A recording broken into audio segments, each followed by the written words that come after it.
spice in the air. Selamat siang. Selamat datang di channel Mbah Sepuh. Salam santuy buat kawan-kawan penikmat alur film. Sebelum kita lanjut ke pembahasannya, alangkah baiknya kalian bantu channel Mbah Sepuh dengan cara subscribe dan like video ini. Aktifkan tombol loncengnya supaya kawan-kawan semua dapat notifikasi video terbaru dari channel ini. Tak lupa Mbah Sepuh ingatkan kembali video ini berisikan spoiler konten. Bagi kawan-kawan bukan penikmat spoiler diharapkan skip video ini, karena menonton film dengan keseluruhan akan memberikan kenikmatan tersendiri. Duduk yang rapi, jangan lupa siapkan kopi dan rokoknya. Kita akan masuk ke pembahasannya setelah intro ini dimulai. 3, 2, 1, langsung gas Kapten. We don't interfere. Bagian awal film akan menampilkan sosok Margaret White sebagai seorang penganut agama fanatik yang mengidap gangguan jiwa. Ia nampak duduk sendiri di dalam rumahnya di atas tempat tidur. Tak lama kemudian, Margaret melahirkan seorang bayi perempuan. Margaret yang dipengaruhi khayalan bahwa bayinya dikuasai oleh kekuatan jahat lalu bersiap untuk membunuh bayi itu. Namun, saat ia nyaris akan melakukannya, Margaret berubah pikiran dan akhirnya membiarkan bayi itu hidup. Margaret membesarkan bayi perempuan itu, yang ia beri nama Carrie, seorang diri sebagai anaknya satu-satunya. Tahun-tahun berlalu dan Carrie pun kini tumbuh menjadi gadis remaja. Margaret selalu mengawasi setiap perilaku Carrie dan mengatur segala hal dalam kehidupan gadis itu. Margaret juga kerap memaksa Carrie untuk bersikap religius lewat cara yang tidak wajar dan melampaui batas. Carrie yang hanya tinggal bersama ibunya itu pun akhirnya menjadi sosok remaja yang pendiam dan tertutup. Di bawah asuhan ibunya, Carrie tumbuh sebagai gadis yang polos, sangat penurut, dan tidak berani membantah. Kepribadian Carrie ini membuatnya menjadi sasaran bagi anak-anak perundung di sekolahnya, sekolah menengah atas Ewen yang terletak di Maine, Amerika Serikat. Di sekolah, ia kerap mendapat gangguan dari para siswa lain, terutama dari seorang gadis sangat jahat bernama Christine Chris Hargensen dan kawan-kawannya. Namun, Carrie tidak pernah berani melawan ataupun melaporkan gangguan dari para gadis lain ini. Ia selalu diam saja dan menerima semua perlakuan jahat mereka. Suatu hari, setelah pelajaran olahraga, Carrie dan para gadis lain pun membilas diri mereka di kamar mandi untuk para siswa perempuan. Namun, Carrie tiba-tiba mendapati dirinya mengalami menstruasi untuk pertama kalinya. Carrie, yang tidak pernah diajarkan oleh ibunya sendiri tentang menstruasi, lalu menjadi histeris saat melihat darah keluar dari tubuhnya. Ia mengira bahwa lama-kelamaan ia akan kehabisan darah dan mati. Carrie berteriak untuk meminta pertolongan dari anak-anak lain di sekelilingnya. Tetapi, bukannya membantu menenangkan Carrie, para siswa itu justru menertawakan keluguan Carrie. Mereka mengejek Carrie, lalu mulai melemparkan pembalut serta tampon ke arah Carrie. Di antara para siswa itu, Chris bahkan sempat merekam seluruh kejadian itu dengan menggunakan ponselnya. Chris lalu mengunggah video itu ke YouTube. Sementara itu, Carrie hanya bisa terus-menerus menangis histeris.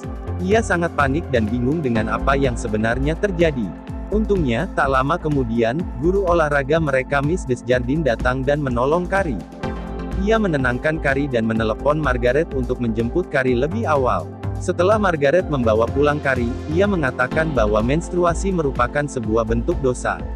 Oleh karena itu, Margaret meminta Carrie untuk tidak lagi membilas dirinya di kamar mandi anak perempuan bersama para siswa yang lain. Saat Carrie menolak permintaan ibunya ini, Margaret memukul kening Carrie dengan menggunakan buku Alkitab. Margaret kemudian mengunci Carrie di dalam sebuah kamar kecil di rumah mereka yang ia sebut sebagai ruang doa, agar Carrie bisa jera dan merenungkan tentang kesalahannya. Carrie berteriak meminta agar ibunya mengeluarkan dia dari sana. Di tengah kekalutan Carrie, tiba-tiba sebuah retakan terbentuk pada kayu pintu kamar itu. Tak hanya itu, salib di dalam kamar kecil itu juga tiba-tiba mengeluarkan darah. Setelah hari itu, Carrie mengalami semakin banyak kejadian aneh. Ia menyadari bahwa ia memiliki kemampuan telekinesis dan dapat mempengaruhi berbagai benda fisik di sekitarnya hanya lewat pikirannya. Carrie pun akhirnya menyelidiki lebih dalam tentang kekuatan telekinesis ini sehingga ia bisa dapat lebih baik dalam mengendalikannya. Di sekolah, Miss Desjardins mengumumkan bahwa ia akan menghukum semua siswa yang terlibat dalam insiden perundungan Carrie di kamar mandi. Saat mendengar ini, Chris menolak untuk ikut menjalani hukuman. Miss Desjardins Chris dengan gusar melangkah pergi dan bersumpah bahwa ia pasti akan membalas dendam pada Carrie untuk hal ini. Sementara itu, salah satu teman dekat Chris, Sue Snell, justru merasa sangat bersalah setelah kejadian itu. Rasa bersalahnya ini mendorong Sue untuk meminta kekasihnya, Tommy Rose, agar justru mengajak Carrie ke acara pesta prom sekolah. Carrie sangat gembira ketika mendapat ajakan Tommy untuk pergi ke pesta prom bersama dan ia pun menerimanya. Carrie pulang ke rumah dan membuat sebuah gaun yang akan ia kenakan ke pesta prom. Saat mengetahui tentang pesta prom Carrie, Margaret melarang putrinya untuk datang ke acara itu. Carrie lalu berselisih pendapat dengan Margaret hingga ia terdorong untuk menampilkan kekuatan telekinesisnya pada Margaret. Margaret berpendapat bahwa kemampuan telekinesis Carrie adalah kekuatan setan. Menurutnya, Carrie telah banyak berdosa dan telah dikuasai kekuatan jahat seperti yang selama ini ia takutkan. Di sisi lain, Chris dan kekasihnya, Billy Nolan, serta teman-teman mereka menyusun rencana untuk membalaskan dendam Chris pada Carrie. Mereka mencari darah babi dan menaruhnya dalam sebuah ember. Pada malam penyelenggaran acara pesta prom sekolah, Margaret mencoba menghalangi Carrie untuk pergi. Tetapi, Carrie menggunakan kekuatan telekinesisnya untuk melawan Margaret dan menguncinya di dalam ruangan kecil. Di pesta prom, Carrie merasa sangat malu dan gugup, tetapi Tommy bersikap ramah dan mencoba menenangkan Carrie. Sebagai bagian dari rencana pembalasan dendam Chris, salah satu teman Chris lalu memasukkan nama Carrie dan Tommy di kotak pemilihan raja dan ratu pesta prom. Sementara itu, Chris mengirim sebuah pesan singkat pada Sue yang sedang berada di rumahnya bahwa ia telah menyiapkan rencana jahat untuk Carrie. Sue pun bergegas pergi ke sekolah untuk menyelamatkan Carrie. Sesampainya di ruangan pesta, Sue menyadari bahwa Chris telah memasang ember yang penuh berisi darah babi tepat di atas panggung. Pada momen pengumuman Raja dan Ratu Prom, Carrie dan Tommy disebut sebagai pemenang dan mereka pun naik ke atas panggung. Sue berusaha memberitahu hal ini, tetapi Miss Desjardins malah mengira bahwa Sue akan mencelakai Carrie. Oleh karena itu, Miss Desjardins mengusir Sue dan mengunci pintu agar Sue tidak bisa masuk lagi. Chris akhirnya menumpahkan darah babi dalam ember di atas panggung ke kepala Carrie dan Tommy. Carrie menjadi sangat terkejut sekaligus malu. Namun, tak cukup sampai di situ, salah satu teman Chris lalu memutar video saat Carrie menangis di kamar mandi. Semua orang di ruangan itu pun mulai menertawakan Carrie. Saat Miss Desjardins maju untuk menenangkan Carrie, Carrie yang dikuasai amarah mendorong Miss Desjardins dengan kekuatannya. Ember di atas panggung lalu jatuh mengenai kepala Tommy dan menewaskannya seketika. Carrie lalu menggunakan kekuatan telekinesisnya untuk menciptakan kekacauan besar dalam ruangan yang membunuh hampir semua orang di pesta prom. Salah satu kabel listrik di ruangan kemudian mengenai sebuah genangan air hingga memicu kebakaran besar yang menghanguskan seluruh bangunan sekolah itu. Masih dengan berlumuran darah babi, Carrie keluar dari bangunan sekolahnya dengan amarah yang meluap-luap. Chris dan Billy berusaha melarikan diri dengan mobil mereka, namun Carrie menggerakkan mobil itu hingga mengalami kecelakaan yang menewaskan Billy. Chris yang selamat mencoba untuk menabrak Carrie dengan mobilnya. Tetapi, Carrie mengangkat mobil itu dengan kekuatan telekinesisnya dan melemparkan mobil itu ke stasiun pengisian bahan bakar di dekat mereka. Carrie lalu menumbangkan sebuah tiang listrik hingga mengenai mobil itu dan membakarnya hingga hangus. Carrie pulang dengan penampilan yang mengerikan dan perasaan yang berkecamuk.